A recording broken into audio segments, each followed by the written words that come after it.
प्रिय भक्तगणों, आज आप श्रवण करेंगे न्याय के देवता शनिदेव तथा हनुमान जी की बड़ी ही दुर्बल और पावन कथा। पुराणों के अनुसार शनिदेव का एक नाम कृष्ण भी है। यह नाम स्वयं भगवान श्री कृष्ण ने शनिदेव को दिया था। आज के दिन जो भी मनुष्य इस व्रत को करता है या कथा श्रवण करता है, उन भक्तों पर शनिदेव के साथ हनुमान जी की कृपा भी प्राप्त होती है, क्योंकि शनि दोष से परेशान मनुष्य इस दिन हनुमान जी की कथा को सुनने तथा भजन कीर्तन करने से उनकी सभी प्रकार की ग्रह दशा ठीक हो जाती है। साथ ही शनिदेव की कृपा से भक्तों को रोगों से मुक्ति और धन व्यापार में तरक्की मिलती है। बुरा समय समाप्त हो जाता है, ऐसे हमारे पुराणों में वर्जित है। प्रिय भक्तों, तो इससे पहले हम कथा को शुरू करेंगे। आप कमेंट बॉक्स में जय श्री शनिदेव जरूर लिखिएगा। आज्ञा दी गुरुदेव ने, दीना शीश झुकाए, कथा कहूँ शनिदेव की, भाषा सरल बनाए। सर्वप्रथम श्री सरस्वती को सुमरिन करके, गणेश जी को नमस्कार करके तथा अपने गुरुदेव के चरणों में माथा नवाकर मैं श्री शनिदेव की कथा प्रारंभ करती हूँ। यह शनिदेव की जो मनवांछित कार्यों को सफल बनाने वाली तथा जिनके सकल नर नारी और 33 कोटि देवता योगीश्वर मुनीश्वर ध्याते हैं, वही देव मेरी त्रुटियों को क्षमा करे और मुझे अपनी शरण में ले। मेरे मन में आपके प्रति अगाध प्रेम है, यह बात सर्वविदित है। जो लोग शनिदेव को ध्याते हैं उनके सकल मनोरथ सफल होते हैं तथा जो ऐसे देव को भूल जाते हैं वह इस संसार में महान दुख पाते हैं। एक बार की बात है, सभी नवग्रहों तथा सूर्य चंद्र मंगल बुध बृहस्पति शुक्र शनि और राहु केतु में विवाद छिड़ गया कि इनमें से सबसे बड़ा कौन है। सभी आपस में लड़ने लगे और कोई निर्णय न होने पर देवराज इंद्र के पास निर्णय कराने पहुँचे। इंद्रदेव घबरा गए और उन्होंने निर्णय करने में अपनी असमर्थता जताई, परंतु उन्होंने कहा कि इस समय पृथ्वी पर राजा विक्रमादित्य है, जो कि अति न्यायप्रिय है, वे ही इसका निर्णय कर सकते हैं। सभी ग्रह एक साथ राजा विक्रमादित्य के पास पहुँचे और अपना विवाद बताया, साथ ही निर्णय लेने के लिए कहा। राजा विक्रमादित्य ने इस समस्या से चिंतित थे क्योंकि वे जानते थे कि जिस किसी को भी मैं छोटा बताऊंगा वह क्रोधित हो उठेगा। तब राजा को एक उपाय सूझा। उन्होंने स्वर्ण रजत कांस्य पीतल सीसा राग जस्ता अभ्रक और लोहे के 9 सिंहासन बनवाए और उन्हें इसी क्रम में रख दिया। फिर उन सब से निवेदन किया कि आप सभी अपने अपने सिंहासन पर स्थान ग्रहण करें। जो भी अंतिम सिंहासन पर बैठेगा वही सबसे छोटा होगा। इसके अनुसार लोहे के सिंहासन सबसे बाद होने के कारण शनिदेव आखिर में बैठे तो वही सबसे छोटे कहलाए। शनिदेव को लगा कि राजा ने ऐसा जानबूझकर किया है। वह गुस्से से राजा से बोले, राजा तू मुझे नहीं जानता। सूर्य एक राशि में 1 महीना, चंद्रमा 2.25 महीना, मंगल 1.5 महीना, बृहस्पति 13 महीने व बुध और शुक्र 1-1 महीने विचरण करते हैं, लेकिन मैं 2.5 से 7.5 साल तक रहता हूँ। बड़े बड़े मैंने विनाश किए हैं। श्री राम की 7.5 आई तो उन्हें वनवास हो गया। रावण की आई तो उसकी लंका को वानरों की सेना ने हरा डाला। अब तुम सावधान रहना। ऐसा कहकर कुपित होते हुए शनिदेव वहां से चले गए। अन्य देवता खुशी खुशी चले गए। कुछ समय बाद राजा की 7.5 आई। तब शनिदेव घोड़े के सौदागर बनकर वहां आए। उनके साथ कई बढ़िया घोड़े थे। राजा ने यह समाचार सुन अपने अश्वपाल को अच्छे घोड़े खरीदने की आज्ञा दी।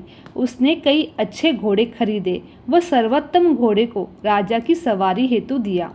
राजा जो ही उस पर बैठा वह घोड़ा सरपट वन की ओर भागा, भीषण वन में पहुंच गया और अंतर्धान हो गया। अब राजा भूखा प्यासा भटकता रहा। तब एक ग्वाले ने उसे पानी पिलाया।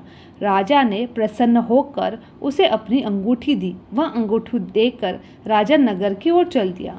वहाँ अपना नाम उज्जैन निवासी बीका बताया। वहाँ एक सेठ की दुकान में उसने जल इत्यादि पिया और कुछ देर आराम किया। भाग्यवश उस दिन सेठ की खूब बिक्री हुई। सेठ उसे खाना करा के खुश होकर अपने साथ घर ले आया। वहाँ उसने एक खूंटी पर देखा कि एक हार टंगा है। जैसे ही खूंटी निगल रही है, थोड़ी देर पर पूरा हार गायब था। तब सेठ ने आने पर देखा कि हार गायब है। सेठ ने समझा कि बीका ने उसे चुराया है। उसने बीका को कोतवाल के पास पकड़ा दिया। फिर उस नगर के राजा ने बीका को चोर समझकर उसके हाथ पैर कटवा दिए और नगर के बाहर फेंकवा डाला। वहाँ से एक तेली निकल रहा था, जिसे दया आई और उसने बीका को अपनी गाड़ी में बिठाया। वह अपनी जीभ से बैलों को हाँकने लगा। उस समय राजा की शनि दशा समाप्त हुई। वर्षा ऋतु आने पर राजा मल्लार गाने लगा। राजा जिस नगर में था, वहाँ की राजकुमारी मनभाविनी को उनका गाना इतना पसंद आया कि उसने मन ही मन प्रण कर लिया कि वह उस राग गाने वाले से ही विवाह करेगी। राजकुमार ने दासी को राग गाने वाले को ढूंढने भेजा। दासी ने बताया कि वह एक अपाहिज है, परंतु राजकुमारी न मानी। अगले दिन उठते ही वह अनशन पर बैठ गई कि वह विवाह करेगी तो उसी से ही करेगी। बहुत समझाने पर जब राजकुमारी नहीं मानी तो राजा ने उस तेली को बुला भेजा और विवाह के लिए तैयार करने को कहा। फिर उसका विवाह राजकुमारी के साथ हो गया। तब एक दिन सोते हुए सपने में शनिदेव ने राजा को कहा, राजन देखो, तुमने मुझे छोटा बताकर कितना दुख झेला है। तब राजा ने उनसे क्षमा मांगी और प्रार्थना करते हुए कहा, हे शनिदेव, जैसा दुख मुझे दिया किसी और को न दे। शनिदेव मान गए और कहा, जो मेरी कथा और व्रत कहेगा उसे मेरी दशा में कोई दुख नहीं मिलेगा। जो भी व्यक्ति रोज मेरा ध्यान करेगा और चींटियों को आटा डालेगा, उसकी सभी मनोकामनाएं पूर्ण होगी। और शनिदेव ने राजा को हाथ पैर वापस कर दिए। प्राप्त आँख खुलने पर राजकुमारी ने देखा तो वह आश्चर्यचकित हुई। बीका ने उसे बताया कि वह उज्जैन का राजा विक्रमादित्य है। सभी अत्यंत प्रसन्न हुए। सेठ ने जब सुना तो वह राजा के पैरों में गिर पड़ा और क्षमा मांगने लगा। राजा ने कहा कि वह तो शनिदेव का क्रोध था, इसमें किसी का दोष नहीं है। सेठ ने फिर भी निवेदन किया कि मुझे शांति तभी मिलेगी जब आप मेरे घर चलकर भोजन करेंगे। सेठ ने अपने घर नाना प्रकार के व्यंजनों से राजा का सत्कार किया। साथ ही सबने देखा कि जो खूंटी हाथ निकल गई थी वह अब उसे उगल रही थी। सेठ ने अनेक मोहरे देकर राजा को धन्यवाद किया। सेठ ने राजा से अपनी कन्या श्री कवरी से विवाह करने का निवेदन किया। राजा ने सहर्ष से स्वीकार किया। कुछ समय बाद राजा अपनी दोनों रानियां मनभाविनी और श्री कवरी को सभी उपहार सहित लेकर उज्जैन नगरी को चले। वहां राजा के राज्यवासियों ने सीमा पर खूब आदर सत्कार किया। सारे नगर में दीपमाला बनाई गई। राजा ने घोषणा की कि मैंने शनिदेव को सबसे छोटा बताया था, जबकि असल में वही सर्वोपरि है। तब से सारे राज्य में शनिदेव की पूजा और कथा नियमित होने लगी। सारी प्रजा खुशी और आनंद के साथ जीवन बिताने लगी।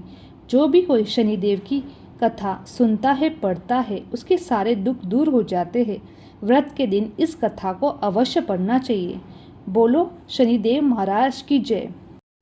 अब सुनते हैं हनुमान जी की कथा।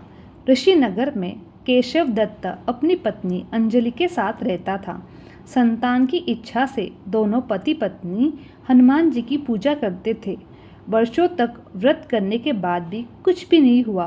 कुछ दिनों के बाद केशव दत्त पूजा करने के लिए जंगल में चला गया। उसकी पत्नी अंजलि घर में ही भगवान की पूजा करती रही। एक दिन किसी कारणवश अंजलि हनुमान को भोग नहीं लगा सकी और उस दिन वह भूखी ही सो गई। दूसरे दिन उसने प्रण किया कि जब हनुमान जी को भोग लगाकर ही भोजन करूंगी। अंजनी ने भूखी प्यासी रहकर हनुमान जी की पूजा की, उन्हें भोग लगाया, लेकिन तभी भूख प्यास के कारण अंजनी बेहोश हो गई।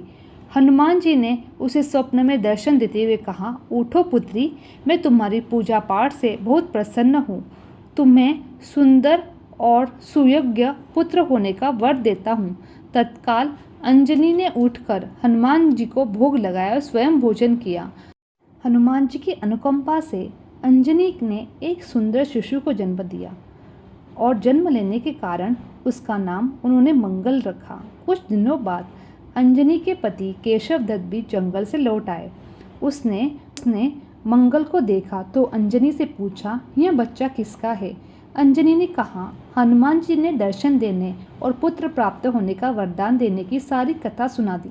लेकिन केशव दत्त को उसकी बातों पर विश्वास नहीं हुआ और वह अंजनी पर शक करने लगा। केशव दत्त मंगल को मारना चाहता था। एक दिन केशव दत्त स्नान के लिए मंगल को साथ लेकर कुएं पर गया।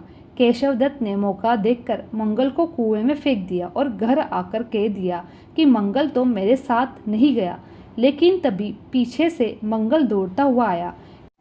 केशव दत्त ने मंगल को देखकर बुरी तरह चौंक गया। उसी रात हनुमान जी ने केशव दत्त के स्वप्न में दर्शन देते हुए कहा, तुम दोनों ने मेरी भक्ति उपासना की है, उससे मैंने प्रसन्न होकर तुम्हें पुत्र का वरदान दिया था। तुम फिर अपनी पत्नी पर शक क्यों कर रहे हो? उसी समय केशव दत्त ने अंजनी को जगाकर उससे क्षमा मांगते हुए स्वप्न में हनुमान जी ने दर्शन देने की सारी कहानी सुना दी। तब केशव दत्त ने अपने बेटे को हृदय से लगाया। उस दिन के बाद सभी आनंद पूर्वक रहने लगे। जो दंपति विधिवत हनुमान जी की पूजा करते हैं, उनके हनुमान जी सभी कष्ट दूर करते हैं, घर में धन संपत्ति का भंडार भर देते हैं, निसंतानों को संतान देते हैं और शरीर के सभी रक्त विकार को, रोग दोष को नष्ट कर देते हैं। बोलो हनुमान जी की जय।